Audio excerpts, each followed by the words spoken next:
Alrighty guys, welcome back to another video. We're going to be looking at Trial of Ascension hard mode. As you guys know, they redid Trial of Ascension. We have normal mode now, which is 100 floors, and all the rewards are kind of condensed. So it should be roughly the same amount of rewards. There's a little discrepancy in that, but roughly the same amount of rewards. They reduce the amount of special rooms you get, but you're supposed to get roughly the same rewards from those 5 or 6 special rooms. So switching over to hard mode, which I think is where most of my viewers are going to want some help with, we were able to complete floor 20 over on stream on Saturday. We did the first part on Friday, and then the second part we did on Saturday. So for this video, we're going to go through floors 1 through 10. This will be part 1 of a 2-part series for the Trial of Ascension hard mode. So let's head down here to floor 1. I will say I really do like the format of hard mode. I like the challenges. I like that each stage has a little bit of variation to it. And it's just kind of cool to play out some new monsters and some monsters maybe we haven't thought of, or just giving us a challenge overall for these floors. So starting out with floor number 1, I do love to go into the strategy info bottom left here. It's really great, helpful resource, and a lot of the information I'm going to be talking about, you guys can probably figure out for yourselves here using the strategy guide. So in the statistics is probably one of my favorite places to go. Records can be a little bit deceiving. Obviously, these guys are, hardcore players that have been playing for a long time, some of them whales, and they can get away with some of these faster comps. But for the majority of us, let's stick to the statistics page so we can see kind of a general trend and a theme for each one of these floors. So first and foremost, not everybody is going to be able to beat all 20 floors of hard mode. Obviously, this is a progression sort of game. So just because I can beat it or somebody else can beat it with certain monsters, your strategy might be a little bit different based off of your summoner and your account. I'm going to give you some overall tips and some guidelines for each floor, and you might have to tweak some things along the way. I'm always here for questions, so either comment down below with a question or join the Discord. We got lots of smart people that can help you out there. So let's start out first with some of my top picks for monsters here. For the 4 stars, I do want to mention a couple 4 stars because actually a couple of them are like a necessity. The first and foremost necessity, in my opinion, is going to be Colleen. So if we head over here to statistics, you'll see that she's going to pop up quite a bit as we get into some of the later stages. Here she is. So Colleen is going to pop up a couple times throughout this TOA hard. Colleen is a phenomenal monster, probably one of the best 4 stars in the game, outside of some light and dark. Unrecoverable. This is the big one that we are looking for out of her. She also does healing, which is obviously very big. She does attack up, but attack up doesn't apply in this TOA hard. So monsters like Hwahi and Colleen with their attack up, it's not going to give us that beneficial effect. So just keep that in mind. We're not bringing them for attack up. We're bringing them for healing and for their unrecoverable trait. So let's head on back. Another 4 star that's going to pop up is Chloe. Chloe has kind of always been a cheat code. So let's pop in here and find ourselves a Chloe. Chloe has always been a little bit of a cheat code for a lot of boss stages and other challenge stages because you can just ignore all that incoming damage and kill off some of the monsters. So Chloe is going to be a phenomenal monster for you. The last 4 star that I'll bring up is I did use him for one stage, and that was Igmanodon. Igmanodon is actually a really nice unit. He's able to apply with this skill block beneficial effect. That can be very useful on a couple stages. We do have some other Nat 5s that can do some similar things, but Igmanodon is definitely a nice monster for a lot of stages. All right, so for some 5-star damage dealers, I'm going to break this up into damage dealers and support monsters. That's pretty much all we got. So for damage dealers, we've got a couple notable monsters that are going to be pretty much usable everywhere. Tessarion is always usable just about anywhere. Big damage, defense break, a really solid monster for damage. So he's going to be a top pick in most situations because almost everybody now has a Tessarion. Now, the honest top pick in a lot of situations is going to be Perna. But Perna is a new monster and not everybody has Perna built and or summoned just yet. But Perna has become the queen of PvE in pretty much every situation possible. They do massive amounts of big damage. They can block revival, and they do damage through stuff like invincibility and shields. So as you know, those are things that can be very bothersome, troublesome, and annoying when doing some of these stages. So Perna is just a godsend monster for so many of these. And if you don't have your Perna, you should go ahead and get your Perna as quickly as possible. Another standout damage monster, my favorite monster in the game right now is my boy Genos. I love Genos. Genos does so much for you. Defense breaks, stuns, ignoring damage mitigation effects, all kinds of things. So I love Genos, and he does all of this in a big AoE effect, so he can just obliterate entire groups of monsters. So I love Genos, but I do know that not everybody has Genos, especially those that are coming into the game more recently, as they were a one-time collaboration event. Hopefully Come To Us gets off of their butts and fixes this and is able to bring us some form of a Come To Us monster with these same skill sets. Another great monster is going to be, that does some similar things to Genos and Perna, is Leica. Leica does damage through those damage mitigation effects, so through invincibility and shields. So as you can see here in this skill, ignores target's damage mitigation effect, can be very useful. He also has on this skill attribute advantage attack. So he's doing kind of big damage even to monsters that normally he wouldn't, like water monsters. And with his passive, he's just pretty tanky and a good damage dealer overall. The last monster that I want to talk about for damage is going to be Sekhmet. Sekhmet's going to be used in quite a few places. She's a great monster. She strips or steals beneficial effects, applies it to herself, and applies a defense break in the process. So very, very strong monster for a lot of situations. For support, we're going to rotate between a couple different supports. Some of your favorite supports are here, including Juno. As you saw Chloe a little bit earlier. We're also going to be bringing a lot of Ophelia. If you have Ophelia, hopefully you do. Ophelia is probably one of the best Nat 5s in the game right now. And then Hwahi. Hwahi has been the sleeper for a long time, and I don't remember if she got a buff or something, but I use her all the time now in PvE situations. Hwahi is phenomenal. Again, we're not getting the attack up from Hwahi, but we are getting a lot of debuffs like defense down, oppress, as well as just general healing. So Hwahi is a really nice PvE monster for this content. All right, let's continue our walkthrough step by step. Floor one. Floor one is really simple. You can see the mobs over here are all basic mobs. You can just throw in pretty much whatever you want and you should be fine. 2 supports and a damage dealer and you'll be just fine. You can do Colleen, Hwahi, you can do Colleen, Juno, and Tessarion. Pick your damage dealer of choice. Let's head up to floor 2 though. Floor 2 is where we get a little bit different stuff. We have Sleep. Sleep can be really annoying, especially with the block beneficial effects that can come out of this guy right here. So we have to be a little bit careful. This one isn't so much hard, it's more just annoying. So I would suggest, if you have them, Ophelia. Ophelia is a great monster here. And if you have them, Perna is great. You can go straight for the boss. Tessarion is obviously going to be a top pick. And then you've got Hwahi as well. So honestly, I can go for a lot of different options here. You can even bring in a Kumar for some silence and a little bit of extra healing. Always definitely something you could bring. So let's try out something that's a little bit simpler though. And let's bring in the Colleen with the Ophelia. I like the Ophelia because Ophelia cleanses off 2 things. So it can cleanse off the sleep as well as another debuff if Ophelia is not slept herself.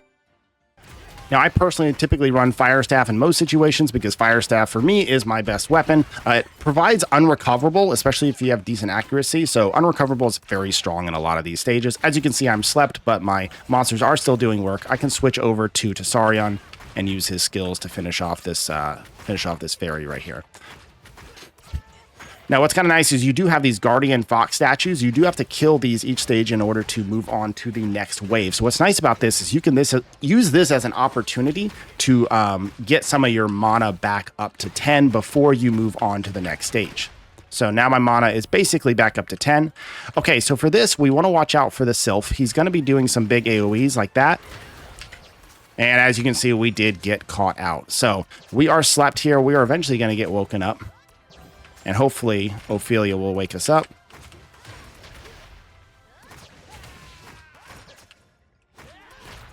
For this one, you could turn off the follow. If you turn off the follow, then he's going to target you for the most part, and your other monsters won't get targeted. So you can sort of like separate from your monsters. As you can see, they are still down there.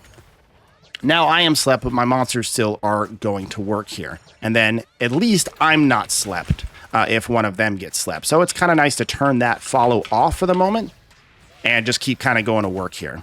This one's, like I said, just very, very annoying, and you just have to watch out for it. So just whittle these guys down one by one. Tessarion's just in the back line doing the work. As you can see, everybody's slept here.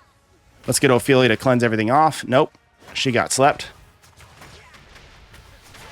Again, there's really not a lot of damage coming out of these guys. We just gotta keep working it down.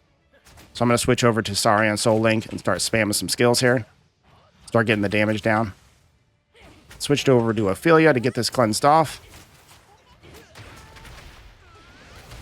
If I do get an ultimate, I'm definitely going to be using Tessarian's ultimate for big damage. But again, that is me. You might need to use some support ultimates. All right, so we were able to get through that stage relatively harmless. Like I said, not a big deal. They don't do a ton of damage. It's just annoying. So try to maybe separate, turning off that follow, and you can always have something up doing damage. Okay, so for floor 3, there's quite a bit going on here. The biggest thing you'll have to worry about is there is a lot of invincibility. So the idea here is you want to bring something that is able to do damage through that invincibility or some sort of way to cleanse it off. If we come over here to the statistics section, you'll see that Perna moved up a little bit. Genos is very high up, and there's Sekhmet / Leica. Leica isn't used in a lot of other stuff, which is why he's pretty low down on this list, but he is very good here if you have him built. My boy Genos is what I used, but you can also bring Perna as well. Something to note is that Perna is not going to be doing as much damage to the smaller mobs, but they will be doing big damage to the boss themselves. So for this stage, my ideal composition is going to be Genos, Ophelia, as well as Colleen. Genos is going to be putting big damage as well as some defense breaks. Ophelia is going to heal, drag them all in together. Colleen's going to be applying those block healing. I'm going to take this. We're going to drag them all in here, and then we're going to let Genos do his thing. And Genos is just going to eat right through all of them. Most of the time, I like to just stick on Genos and just let him do his thing. Again, if you don't have Genos, Perna can kind of work here. It's not quite as good, but Perna can do it. Ideally, the next best would probably be Leica. This statue will trigger the next phase, even if it's the first thing you destroy. So for those of you that are trying to do speed runs, try to take out that stone statue first, that fox statue first. So again, I'm just going to let Genos do his thing, typically focusing down one of the liches first. Again, any monster that's going to do damage through those invincibilities is going to be ideal. So one lich down.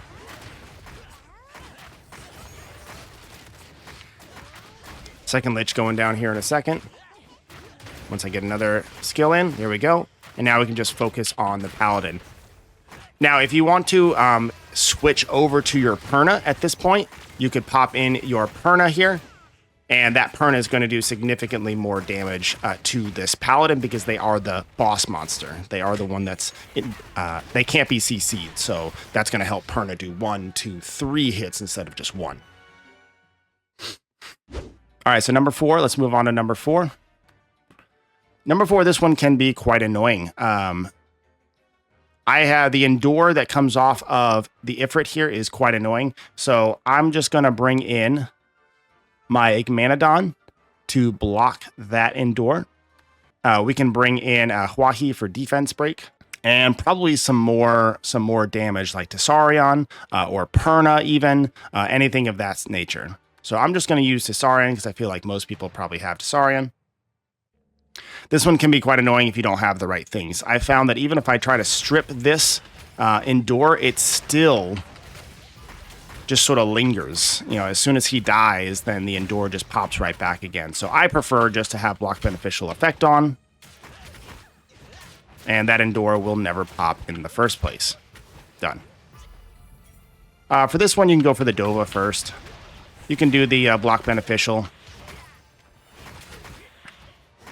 And then I'll just switch to Saurion to keep doing some damage on the Dova. Take out the Dova first. Just watch yourself, you know, getting damage from the Theomars. He does do quite a bit of damage, but your Colleen should be able to heal you up. You can always just switch to your Colleen. Your Huahi could just heal you up, but you can always just switch to your Huahi if needed. So in this case, I'm cutting it a little bit close, but I did see the Huahi was doing their thing. And I'm going to switch back to my Igmanodon and apply that block beneficial effect. I'm going to switch over to my Windstaff.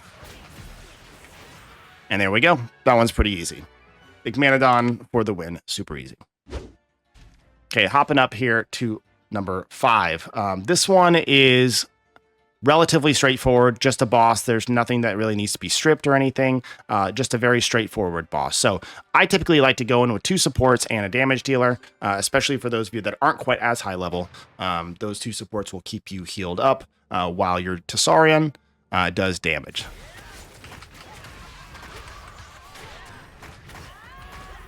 Now, obviously, I'm a little bit higher level than a lot of my viewers, and my monsters are relatively well ruined compared to many of my viewers.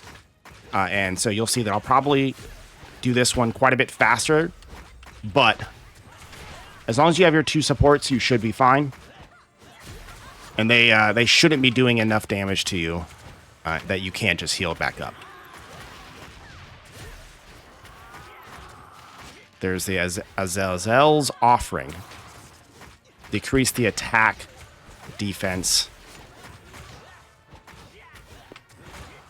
and attack speed. So overall, we're just doing a little less damage. So I'll just switch to Wahi, do a little healing, and we're back up.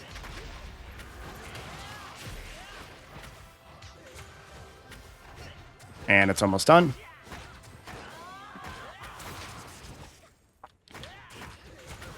Okay, so that one's pretty straightforward. Let's move on to level 6. Level 6 gave quite a few people. This was the first one that started giving people quite a bit of trouble. Level 6 is because there is a lot of initial damage very quickly. So for this one, we're going to bring in the tried and true cheat code, Chloe. Chloe has always been sort of a cheat code for a lot of different bosses and dungeons, but here we go. So Chloe, I still like Huahi. You can get away with something else that's not Huahi. You could do Ophelia, you could do Juno. Pretty much anything is fine as long as you have a little bit of healing. And then any sort of damage dealer. I'm going to continue to use Tessarion for now, as I know most people do have Tessarion. In this particular stage, though, it's probably the best thing. Perna's not going to do quite as much damage unless you're attacking the actual boss themselves, which is the Raven. Okay, so for this one, I'm going to switch over to my water weapon. I'm going to pop Chloe immediately. And make sure that I have this invincibility buff up the entire time. These damage dealers are extremely squishy, and so they will die very quickly, but you will die first if you do not have that invincibility up. I'm letting my mana regain a little bit before I move into the next section here. Okay, so again, Chloe. And then target these small ravens first. And then get this back up as quickly as possible. Kind of time it if you can to get your invincibility back up. As you can see, I am rooted.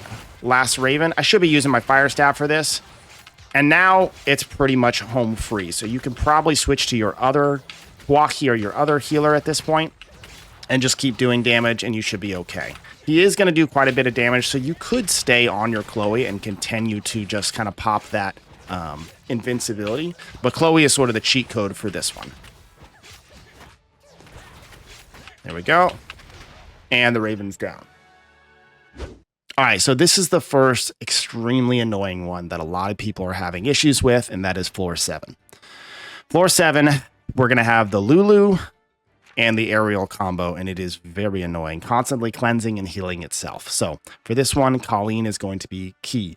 You're also going to want some decent big damage.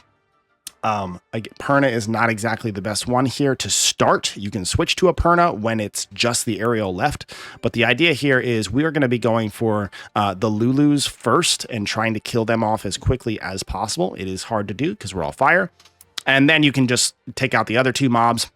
And then lastly, go for the aerial. So let's hop in here. Colleen, we're going to do Huahi.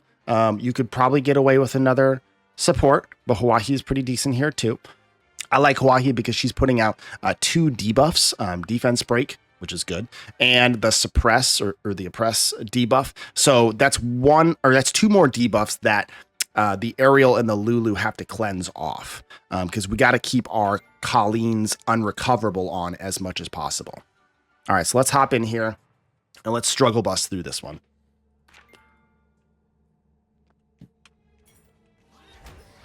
So for this one, I'm going to go for the Howl. If you want to, head over to your settings up here and make sure your Show Creatures is turned on. It normally is. and just keep the Howl in your focus. As you can see there, I went straight for the Howl and was able to get it pretty quickly. So now we'll just kind of focus on whatever you want. I'll switch over to my Fire Staff. It does a little more damage for me. Be sure to turn off the auto mode.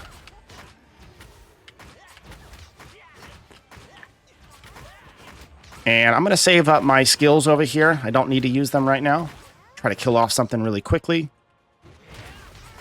Can use my first skill. Not a big deal. That one will come back. All right, let's take out this fox statue so we can move on to the next stage. Let's look for that Lulu, and let's go for that Lulu. I am going to actually switch over to my wind staff because I do a little bit more damage to the Lulu itself. So in this case, I was able to take out a Lulu pretty quickly. So I had a good set of debuffs that got put on the Lulu.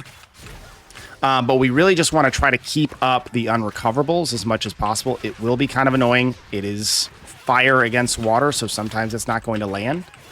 But if you can get a combination of defense breaks plus the unrecoverable, so maybe waiting on a defense break, then popping your unrecoverable, it's going to be a recipe for success. All right.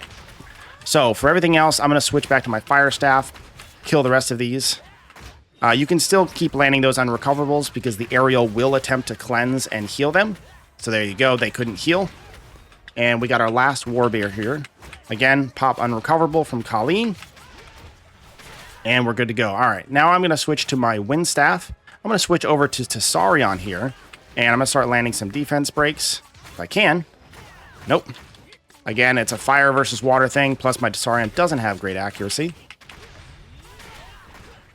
All right, there is an unrecoverable from Karl. Nice. Trying to land a defense break before we use our ultimate. It's always kind of nice to be able to do that. We might need to do it on Huahi here. There we go. All right, now let's do an ultimate with Huahi. That's fine. My Huahi is built for more of an attack Huahi. So, as long as you can just keep up unrecoverable from your Karl, you might have to switch. Keep up those defense breaks and just keep laying out damage. If you're an Orbi or Soletta, this will probably go a little bit faster. But, you know, the Cleef's over here with our struggles. All right, so we did, unfortunately, not have an unrecoverable there for that big heal. So we need, let's let Karl do hers off rip here. There we go. We have the unrecoverable. So I need to pay attention to that and switch to Karl probably now and land another unrecoverable. It didn't pop up there. It didn't do the little bounce effect. There it went. A bounce effect, meaning that we did just apply another one. And we're going to keep going. All right, so he was not able to heal himself, so that's good. I'm going to apply another unrecoverable. It didn't look like it bounced, so I don't think we got another one. And let's apply another one. There we go. It bounced, and it ended up being on the right-hand side. Cool. All right. So that one is quite annoying, but the Karl and the Huahi is really, really strong. Huahi with the defense breaks, you know, consistently. Tessarion, very good damage dealer. You could probably get away with Leica. You can get away with Genos, of course. Genos works pretty well there. But yeah. All right, number 8 is not too crazy. Number 8 is these two guys. The biggest thing with them is they keep putting defense up and immunity on themselves, and that's consistent. So you need something to strip that off. You could eventually whittle them down, but as you can see, Tessarion Perna, pretty easy, but Sekhmet rises up quite a bit here. So we're going to go for that and hop in here with a Sekhmet. We don't really need the Karl in this case because they're not healing themselves. So we're just going to go Sekhmet. Let's get some runes on Sekhmet here. So we're just going to go, for now, Sekhmet, Huahi, Tessarion. Again, Perna, very good in all of this. Perna is probably better than Tessarion in most of this content. So if you have the Perna, you can swap in the Perna in most cases. But I will continue to use Tessarion just to show that most people can do it. All right, so here's our first guy here. I'm going to switch over to my Fire Staff because I like that better. As you can see, that Sekhmet already just on auto, going off, stripping and stealing, putting defense breaks on. All right, so this is our boss monster. He's immune to CCs. I'm going to save my skill here. There it is. And then I'm going to pop with Sekhmet. Sekhmet, very, very good for this. You could also do Juno. Juno is your support to strip that off. I like Sekhmet because she automatically puts a defense break on. All right, so we did miss on that one. As you can see, my accuracy is only 51, so that is probably why. So I am just off auto, and I am saving this skill for when that pops up. There's that 50% again. But thankfully, we got a defense break, so we're still doing some decent damage. All right. Just popped it again, so let's do that. There we go.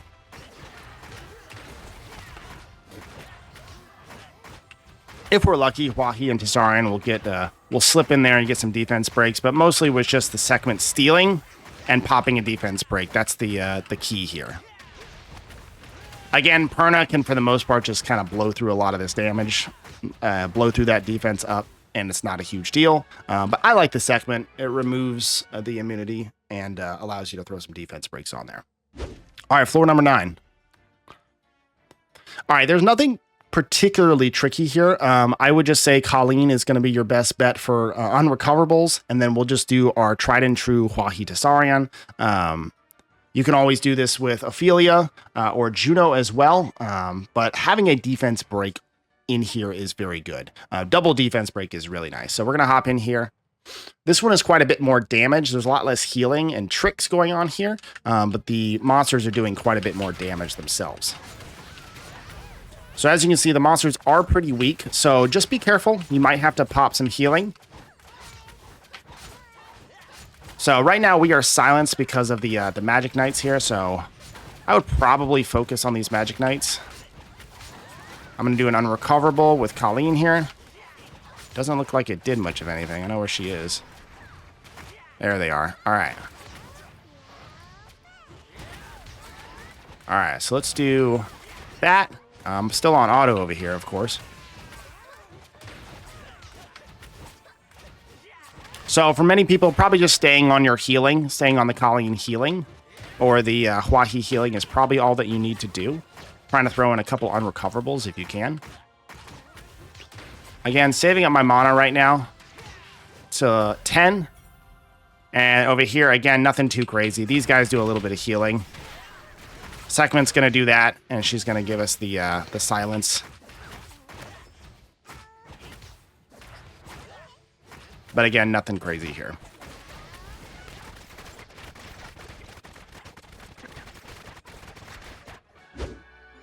All right, on to floor 10. This will be our last floor for this video. Make sure to like and subscribe for the next video that'll be coming out here hopefully tomorrow. All right, floor 10, guys. Floor 10 is just going to be Baphomet himself. Pretty simple one. I would just go in with double healing, maybe Ophelia Wahi. You could do Juno Wahi. You can bring in Genos. You could probably bring in Segment. You could probably bring in pretty much any damage dealer. Let's go ahead and grab Juno, and let's just do it with the Colleen just for funsies and go for Tisarian. Something I do want to mention, guys, is that when we're talking about this hard content, we're not really too worried about 4-star monsters and free-to-play friendly because, you know, this is hard content. At this point in the game, we should have quite a few monsters, 5-star monsters built, and you should have resources and abilities to create new monsters when needed.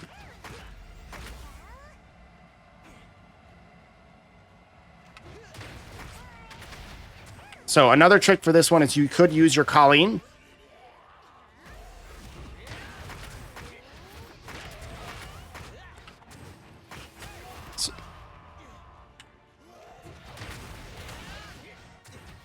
So you can try to avoid some of this damage if you want to. A little Juno heal there. You could use the Chloe if you bring in a Chloe for this. You could bring in Chloe, and she can completely just help everybody stand there. But we're just going to slowly whittle down Baphomet here.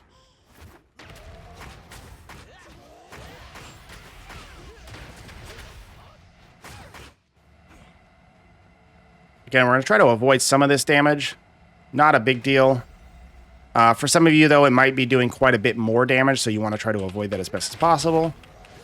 And we'll get back in here and continue to whittle Baphomet down.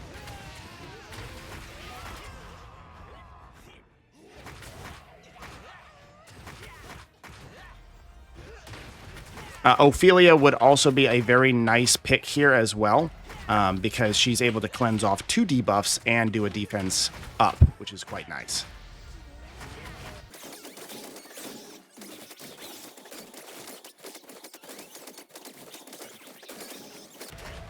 All right, so Baphomet done. Again, I know I may probably make it look a little bit easier than it will actually be for many of you.